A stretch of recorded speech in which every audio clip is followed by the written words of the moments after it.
Hello and welcome to video 3 for the Toyota Previa build.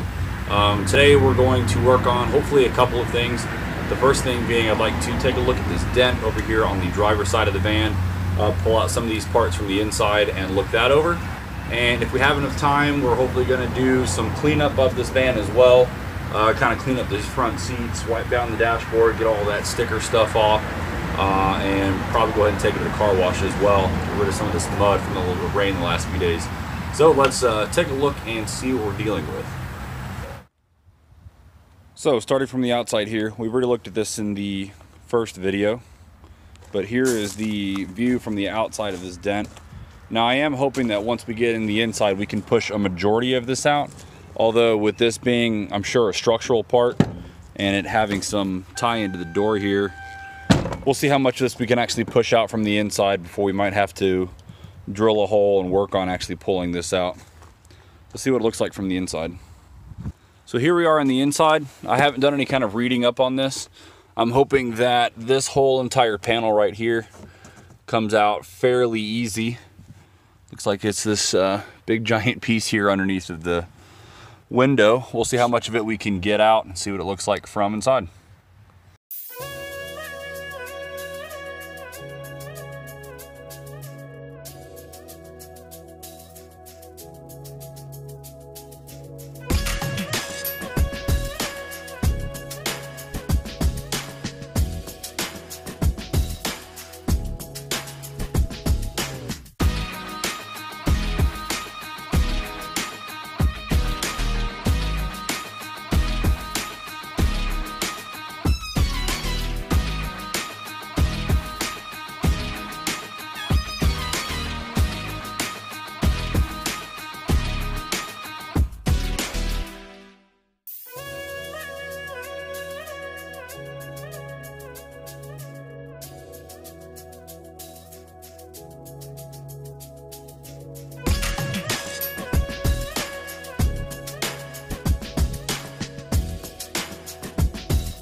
All right, sit rep. I think we pretty much have this thing out.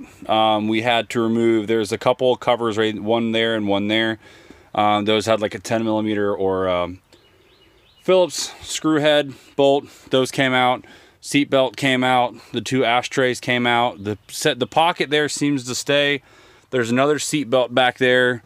And then to kind of help with the trim around here, I took the door trim off the front. It was like 3 Phillips head screws. And now we've got this thing pretty much out. Something's got it hung up here on the fender. Let's see here. See if we can maybe look inside there. Something's got to be clipping it in there. But the good news is like I was hoping for, we've actually got pretty good access to where we want to be. We can actually already see the dent right there and how there's supposed to be gaps here that there is not here, and it almost looks like there might be a little bit of wrinkling on all this stuff as well. But what I think I like about this is we should be able to push this out pretty easily by hand, possibly with the use of some tools or something. And then I think we can work out some possible ways to get in there, maybe here. The only thing I'm worried about is it looks like there might be some pinch welds or something like that there. But I do think that we can get a decent chunk of this dent removed. So we'll see if we can't get the rest of this thing out and see what happens. All right, so upon further investigation, this thing could come out, but there are some like staples that hold this piece of like rubbery feeling stuff to the actual door trim here, or I don't know what you call this thing. So rather than having to take apart completely this whole entire interior, we do have this out enough that we can definitely get in there. So what I'm going to do is I'm going to be using some really barbaric tools. We've got a pickle fork if I need to get in somewhere like that.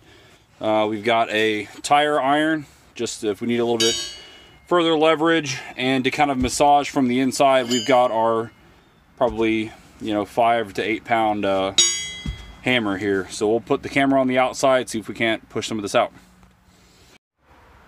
Well, in true fashion, the camera stopped recording because I ran out of space, ran out of room in the memory card. So I just cleaned it all up and actually did some work while my phone was updating. So let me show you what we got. So we've actually had a lot of progress. So lots of hammering and lots of modification on the inside, you could say.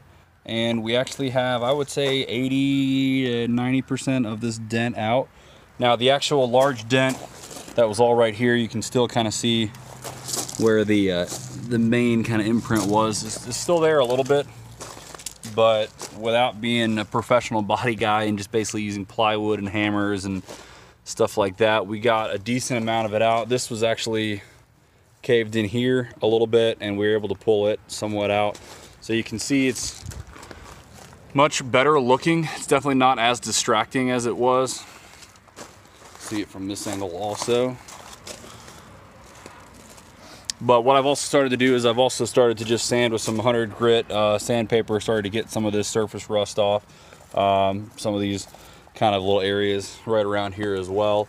While I had the sandpaper out, I went ahead and just started to cut some of this surface rust that was up here on the windshield cowl. You can see I've got most of that off as well. And I also started to sand off the roof rack rail here, which the sun is just always getting in my way. But you can see here what I'm talking about. There's still some more work to be done on here, but what I'm more than likely going to be doing is, just for right now, I'm just going to be putting some rust inhibitor and a little bit of paint on top of that, just to kind of at least pause it in its current place so it doesn't get any worse, and just kind of quickly dress it up. Same thing with this arm back here. You can see I've got the rust off, but you can just kind of see where the metal's pitted right here on the top. And same thing with this. I'm gonna have to probably just replace this wiper. I mean, it's pretty nasty anyway, but I'll have to figure out which one works for that one and get it replaced. So let me go ahead and keep working a little bit more on this, and we'll see the end result of today's project. Alrighty, and here is the end result of today's work. Really all I did with this to finish it out was just put some Rust-Oleum clear on there. So at least it doesn't have that two-tone look for now, and at least it doesn't have the rust either. So obviously this is not completely finished, but it's a lot better than it was. So there's that. And then, as stated previously, we now have a completely flat black and rust-free windshield cowl. That actually came out really well. I still need to do the wiper arms here, but those are usually pretty easy to do. I just wanted to do them at a separate time. You can see it's black all the way across now, which is nice. And I guess I could remove my, yeah, there we go. And this is also back to flat black again. It's actually so dark it doesn't even really show up. Now, I didn't paint the other side, but I mean, how many people are really going to be looking at both sides at the same time? I went ahead and put a little bit of paint on this top rail here as well, since it was kind of faded. You can kind of see I started on this back one, so you can kind of see how it was before. It was just faded to gray a little bit. Got the seats and everything put back inside, so everything is just like it was before. I did a quick wipe down of the dashboard as well, although it's not as thorough of a clean as I will be happy with yet. Obviously we still have that sticky residue left there, but I at least knocked off all the dust and just nasty funk that's been up here for a little while, and did a very quick cleaning on the seat, although you can see there's still more to go. I'm probably gonna have to pressure wash these to get them where I'm happy with them. I did in my shed find my back to black, and as long as this stuff is still good, I will use this to start out with, at least on the plastic cladding, so we can bring a little bit of contrast back in these things. But obviously I'm not going to do that until I at least put it to the car wash. So I'll keep this with it until I run out, and then I'll just wipe it down, and should look a lot better after those few little touches. Oh yeah, back here, repainted this arm as well, as I pointed out before. And again, I'm just going to replace this soon, but I went ahead and put some paint on it as well. So hopefully one of the next things we'll do is start to actually clean it up and start to polish this paint some and see if we can get any life back in it. So that's it for today's video. Actually got a lot more accomplished than I thought, but I still have a lot more to go, at least on this initial cleanup. But I am pretty happy with where it's coming so far. There are a few mechanical things that I am going to want to take care of at some point soon. I have back here is a noisy wheel bearing. I've checked, there's absolutely no play. It's possibly something I could take everything apart and re-grease it, but honestly, if you're that far into it, you might as well just replace it. The suspension is pretty worn. I mean, it's not as blown as I've had in other cars, but that's going to be taken care of. We're going to have all new struts. I think I'm going to do the RSR springs, which are about a 2-inch drop, so I think that'll look good. But that's going to be a little bit. I've got to recoup some funds from buying this and save up again for some more parts.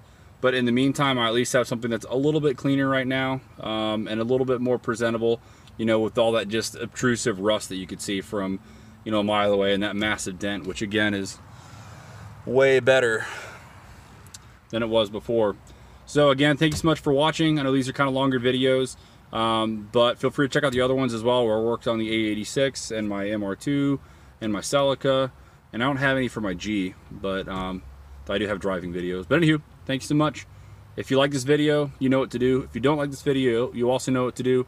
If you have questions or any comments or any suggestions for what I should do or anything that I missed or did wrong, feel free to put that down in the comment section. I actually, best way I learn is just to figure it out as I go along, I guess. So thanks, and we'll see you again.